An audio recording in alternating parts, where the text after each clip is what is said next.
So, here we are, my first progress report on the Dafawfulizer10 challenge. I figured I'd do one of these every 3 months, so it's like a quarterly report or something. For those just tuning in, the idea of this challenge is to help you clear out your backlog by limiting yourself to 10 new game purchases for the entire year, or until you complete your backlog, whichever comes first. Also, I should clarify that finishing your backlog doesn't mean finishing every game in it. You can also play a game for long enough to realize that it just isn't for you. That's fine. After all, why force yourself to play a game you hate for no real reason? Anyway, let's start this report by showing my purchases so far. As you can see, there's only been 2 of them: Control and Animal Crossing New Horizons. Were these purchases worth it? Have I been buying games at a reasonable pace? We'll get to that later. For right now, I think it's a good idea to run through every game I've cleared from my backlog so far. Since I've played a lot, I'm gonna go through them in order and give a brief summary of my thoughts on them. Starting with January and late December, the first game I played was Yooka-Laylee and the Impossible Lair. I wasn't a fan. The levels were really frustrating and the controls weren't good enough to make that frustration feel worth it. Honestly, the world map was more fun than the levels themselves. Although, I shouldn't be surprised because this is supposed to be like Donkey Kong Country and I didn't really like those games either. Next is another challenging game, but one that was a lot more fun. Super Hot. The gimmick was a lot of fun and the gameplay was well designed. Although, I was surprised by how short it was. Tiny and Big, the search for Grandpa's leftovers. This one started off promising. The gameplay mechanics and the art style both looked interesting, but I lost patience with it because the gameplay got kind of repetitive and the environments were pretty dull and all felt the same. Sayonara Wild Hearts was next, and there's not much to say about it since it's so short. It's trippy, mesmerizing, creative, and fun. Then there's Hollow Knight. I didn't finish this one. I'm sorry, I know everyone likes it, and there were a lot of elements I liked too. The atmosphere and world were cool, and the gameplay was fun. It just got too hard for me. Normally, I'd be fine with that in this type of game, but when you combine that kind of difficulty with infrequent, difficult to find checkpoints, an open-ended nature that makes it hard to know where you're even supposed to go, and such a harsh penalty for death, it really dampens the experience. For the record, I tapped out when I made it to the Mantis Lords, and from what I understand, that's about halfway through the game. So that's something, I guess. Zanki Zero Last Beginning. I talked about this one in Least Favorite Characters. It's bad. Despite playing on a difficulty mode that boils down to sit back and watch the cutscenes, the gameplay was still so annoying I felt the need to stop playing about a third of the way through and just watch the cutscenes for the rest of the game. And I still feel like I wasted my time! The best thing I could say about this game is that it makes me appreciate Ultra Despair Girls so much more. At least they got the models right this time. Dicey Dungeons. It's a fun one. Much like Isaac, it's best to come back to it every now and again instead of playing it for a long period of time. And that's what I've been doing. From one pleasant surprise to another, we have new Super Lucky's Tale, the game that somehow managed to be both a better 2D and 3D platformer than the Yooka-Laylee games. It's not a Hat in Time or Mario Odyssey tier, but it is good. If you need your mascot platformer itch scratched, this is a good place to go. Opus, The Day We Found Earth. I stopped playing this one almost immediately. The entire game is looking for planets through a telescope, which I'm sure is fun for someone, but that someone sure as hell isn't me. Iconoclasts. Really solid Metroidvania. Every aspect of this game, from the gameplay to the story, I would classify as very good. Except maybe the characters. I'd classify them as great. Pizza game. Best way to sum this one up is endearingly stupid. It's a dating simulator made by Jello Apocalypse meant to satirize bad fan fiction. The game's hilarious and surprisingly doesn't run out of steam given its length. Freedom Planet. I couldn't get into this one. The level designs were confusing, and I couldn't get a grip on the controls. Next is February. I played far less games in February, and you'll see why. To start with, there was Jenny LeClue Detective Vu. The game looks promising, and starts off promising, but runs out of steam pretty quick. Seriously, that ending was awful. Bug Fables, The Everlasting Sapling. I have a whole video coming out on this one. All I'll say here is that if Psychonauts 2 gets delayed again and doesn't come out this year, Bug Fables will probably be #1 on my Game of the Year list. Ape Out, much like Superhot, a fun, short, challenging game. Not sure which I like better. If I had to choose, I'd probably go with Superhot just because it's a bit more unique. At least gameplay-wise. I know Ape Out has the unique percussion musical aspect of it. Corpse Party, a visual novel clearly made in RPG Maker. Some fans recommended it to me a while back, and I just couldn't get into it. The graphics were dull, and I couldn't get into the story. As a rule of thumb, if I get stuck on part of a game and the game hasn't given me a good reason to power through, that's when I dump it. And that happened pretty early here. Although, Corpse Party looks absolutely professional compared to the next game, A Knight's Quest. Virtually every aspect of this game, from the controls to the level design to the animations, feel incredibly cheap, unpolished, and unprofessional. Except for the dialogue, which is surprisingly really funny. Not even in a so bad it's good way, it's legitimately well written.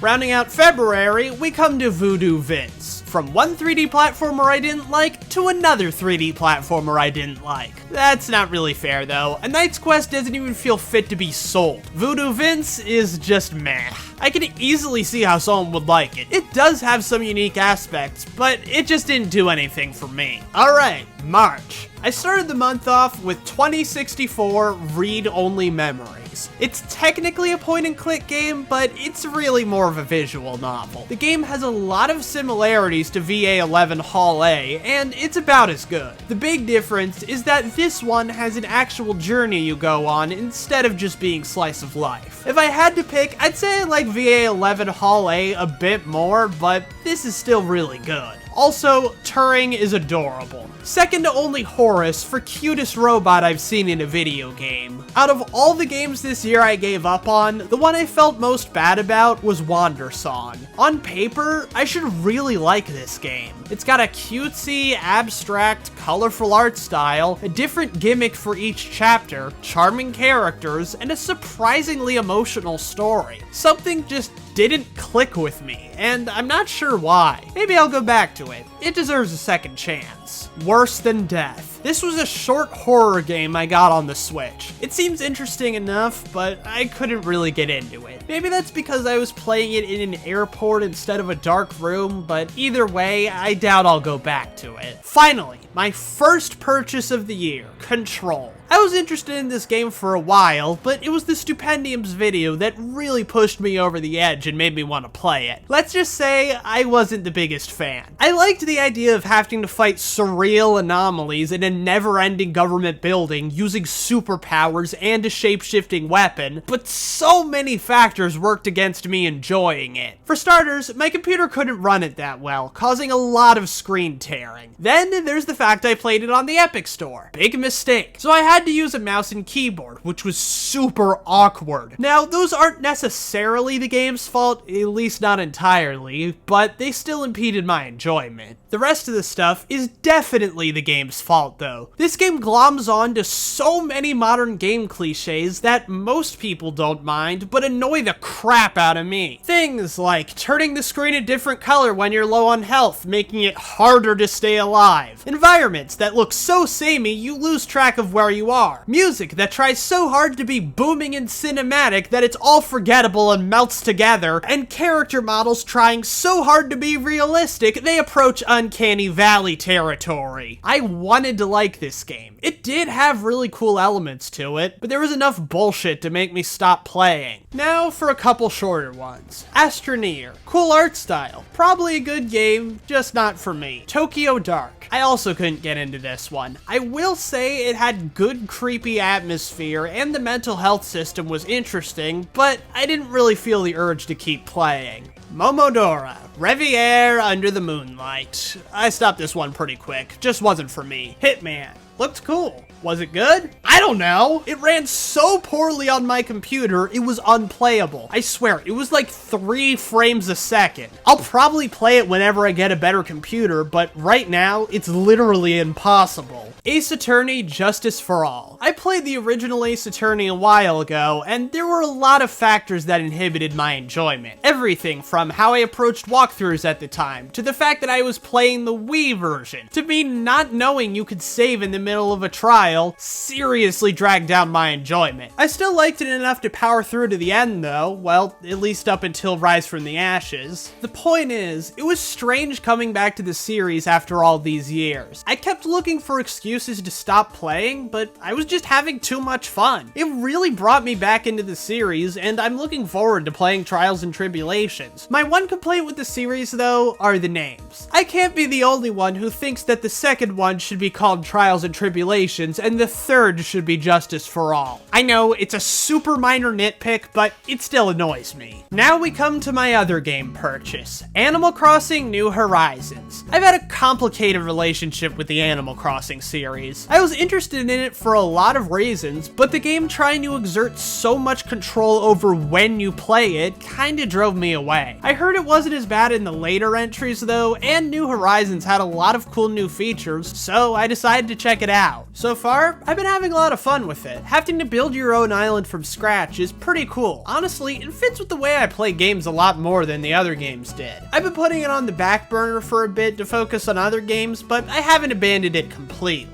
There's a chance I might get sick of it later just because of the way I am, but for right now, I'm having fun. 2 more games real quick. Gibbous, a Cthulhu adventure. I'm not sure why I bought this one. I haven't been that into traditional point-and-click games for a while, and this was no exception. I actually had high hopes for this one after seeing the opening cutscene, as it was pretty funny and really well done. Afterward though, not so much. There were some legitimately funny moments in there, but for the most part, I just didn't feel engaged. This makes me kind of nervous, as I have a couple more point-and-click games in my backlog, and I might have a similar reaction to them. Finally, there's Reventure. It's basically a 2D adventure game where you can fail in all sorts of ways, to the point where there's 100 different endings. I'm a bit mixed on this one. On one hand, the endings themselves are hilarious, allowing things to go wrong in so many unpredictable ways. On the other hand, the process of getting the endings is really dull. The gameplay itself isn't really fun. Some of the areas are confusing, and the sheer amount of repetition involved is frustrating to say the least. So really, I could go either way here. Now that we've gone through the games, time for the big question. How am I doing with this challenge overall? Am I buying games too fast to finish the challenge? Well, depending on how you look at things, the answers range from probably not to hell no. Just looking at time left in the year, I'm in a pretty good position. 3 months in, and I've only bought 2 games. So in a sense, I'm a quarter of the way through the year, and only a fifth of the way through exhausting my purchase list. There is another way to look at this though. How many games I bought in relation to how far I am in finishing my backlog. At first, I didn't consider this, just because I didn't actually expect to clear out my backlog this year. However, right now, I've played 30 out of the 69 games, which is almost 45%. So not only am I in a good position right now, but I actually have a good chance of clearing out my backlog this year. Of course, I can't afford to get complacent just yet. For starters, I'm not even halfway done. The bigger issue, though, is game length. I might have made it through a lot of games so far, but most of them have been pretty short. Generally, 10-hour affairs at the very most. Yes, there have been a couple of heavy hitters so far. Justice for All was obviously long, as was the seemingly never-ending Zanky Zero, and I've clocked in almost 40 hours on Bug Fables at this point. But I still have quite a few marathons to go. Obviously, there's Trials and Tribulations, but what else?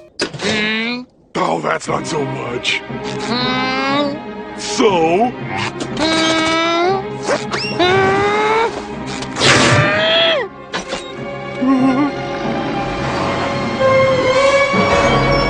I'm Dafawfulizer, and I've still got a lot of work to do.